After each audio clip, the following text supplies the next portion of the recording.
is going on, everybody? It is your boy Matt Stingray. Thanks for checking in to the Rock the Watch channel. Guys, today we're going to do the full review of the INVICTA Speedway Professional. So let's just take a quick gander at this watch before we get into the specs and features. We will talk about that stuff later on in the video right there. So there she is. It is pretty much a direct copy of a Rolex Daytona steel bezel, or steel bezel Daytona. But yeah, there it is. So let's get into the specs and features of this watch. This watch has a 39.5 millimeter case diameter. It is 13 millimeters thick. It is 47.5 lug to lug, and it has a 20 millimeter lug width. It is powered by the caliber VD53B-14. That's all I know about it. I don't know anything else. I just know that's what it's called. It has a Hardlex crystal, which they call their flame fusion crystal. That's what INVICTA calls it, which it is, as you can maybe see. Yep, right there. It's already scratched. And that's one of the problems with these. They, once they scratch, that's it. But it's already scratched up. I beat this watch up. I try to test this one. It says it has 200 meters of water resistance. That's another thing. 200 meters of water resistance. It says right there, 200 meters. So, kind of want to see what it can do. We'll beat it up. It, as you can see, it is a chronograph. It has the screw down pushers at the 2 and 4 o'clock position. It has a signed screw down crown at the 3 o'clock position. It has a tachometer timing bezel around the outside, which I just want to point out something interesting. One of my subscribers, Jay, shout out to him, pointed out, how you going to use the tachometer if that's the running seconds hand? If you haven't already been able to tell, that is the running seconds hand. Okay? That is the chronograph hand, and I will give it to them. They did label it. A lot of chronographs you come across, it doesn't say what they are. You kind of got to look at the little numbers or whatever. Hour, second, minute. Boom. Easy to tell what it is. Date at the 4 o'clock position. As I'm filming this, it is almost midnight. It's 11:40, so it's in the process of changing. So, but yeah, so they're easily labeled, and which is all right. But how you operate this sucker, if you don't know how to operate it, it's pretty much standard, like all the chronographs. That starts the second, and there it goes. So you can time stuff, and this one has a 60 hour timing subdial there. So 60-minute, good Lord, look at that. I'm messing that whole darn thing up. 60-minute, 1 hour, 60-minute. And as you can see, it goes around to stop it, push that, stops, reset it, boom, back it goes. Okay? If you can't already tell, it is a white dial with a minute markers around the outside of the chapter ring. It says Japan movement right there. It has indices all the way around except for where these two subdials are, and that one down there. It has the INVICTA logo, signed INVICTA Professional 200 meter Speedway, and the dial is actually kind of, there you go, we can pick it up right there. And another thing that is pointed out there is I don't believe there's any AR coating on this sucker, but look at it is a textured dial in there. It's highly polished on the side, signed INVICTA. That's terrible. The lugs on top, I'll try to get in and say, they are machined like straight doo-doo. They are just boo-boo. Look at that right there. Look at that. That is not nice right there. That is not nice. All right, but yeah, back to the I got in squirrel mode there, saw shiny stuff and got distracted. How are you going to use the tachometer if that's the seconds for the timing? You can't use that sucker. Makes no darn sense. Why you even got it on there? That just irks the hell out of me, because Jay's right. How are you going to use this sucker? You not. So what's it on there for? Just for looks, to look like a Daytona, I guess. So the bracelet, it is 20 millimeters at the top, tapering down to 18 millimeters at the bottom, back up to 20 millimeters at the signed, inexpensive, because I'm trying not to say cheap, friction fit clasp. Okay?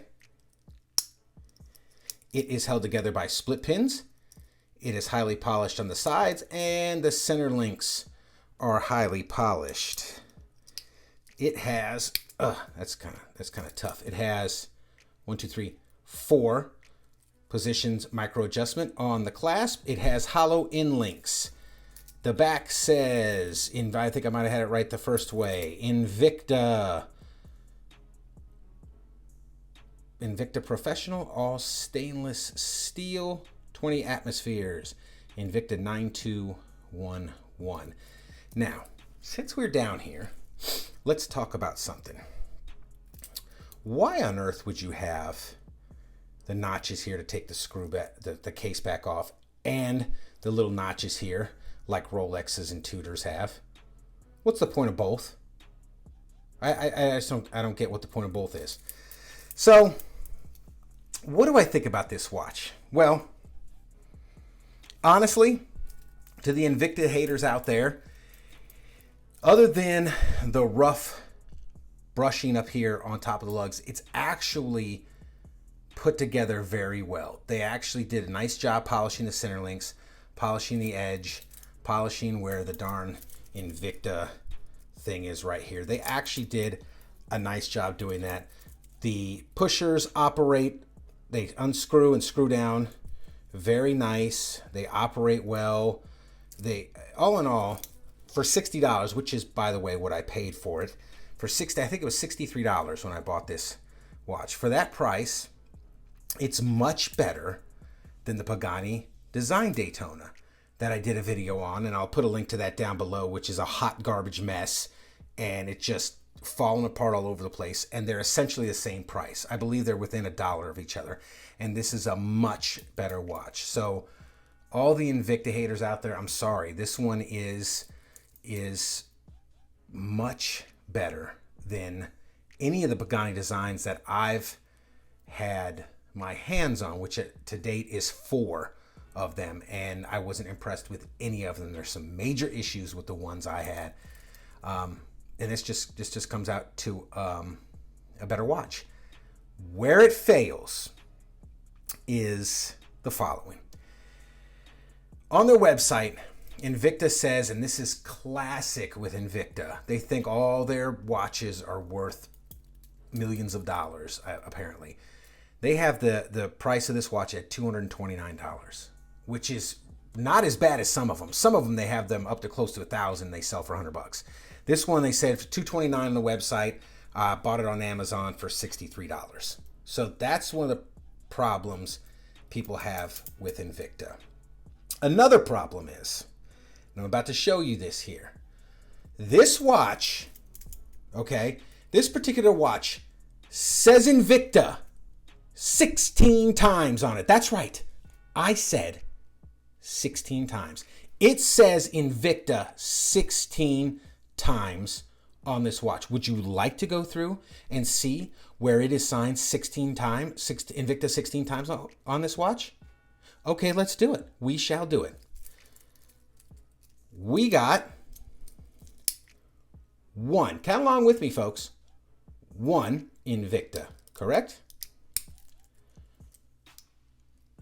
2, 3, 4, 5, 6. Let me get it in focus for you so he doesn't think it says 7, 8, 9, 10, 11, 12, 13, 14, 15, and 16. Right there, folks. 16 times. And the most blatant one to me is, why on earth would you put INVICTA there and there? Why?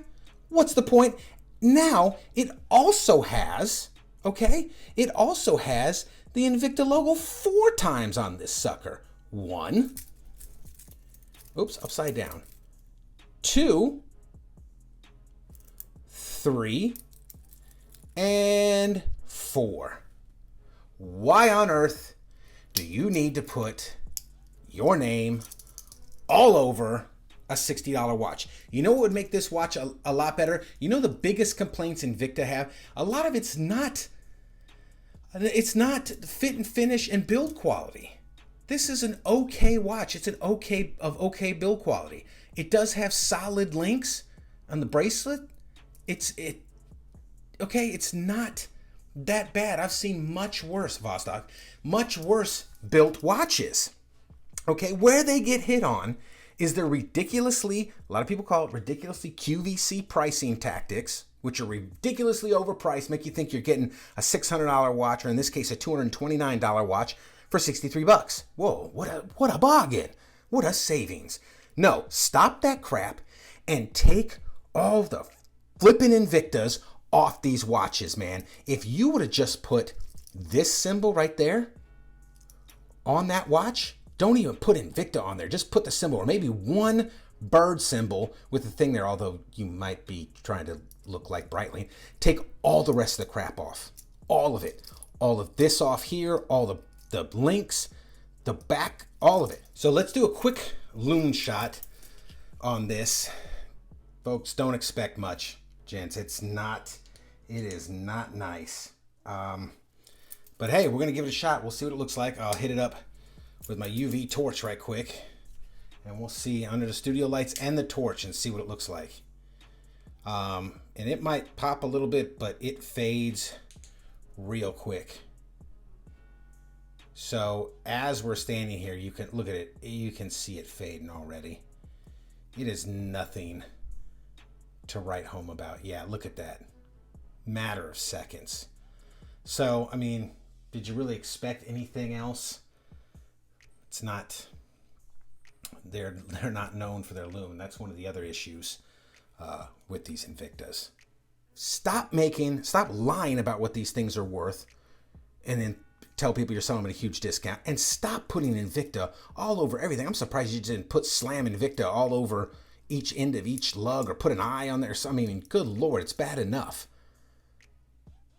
But there it is, guys. I mean, well, let's get it on the wrist. But before we do that, quick wristwatch check. What am I rocking today? I am rocking, boom, my Tudor Black Bay with the red bezel. This is an awesome watch. Yeah, Invicta, you should start making watches like Tudor, and maybe you get some respect. So I'm joking. I keyed. Here, let's get, there it is, man. So just squint, or maybe I'll make it blurry on the screen for the video. Just squint real hard, and then from like 6 feet away, you might think it's a Daytona, but it's not, because it has flipping Invicta all over it. So there it is, guys. It fits pretty well, actually. Case diameter size is really nice. It doesn't sit really high. I actually beat this watch up a lot. If I'm going to do something stupid, like out in the backyard work, or start a fire in our fire pit, or do something like that, this is usually a watch I go to, because if I scratch it up, I don't give to whatever. So guys, if you like this type of content, please like and subscribe. Leave a comment down below. And as always, rock that watch.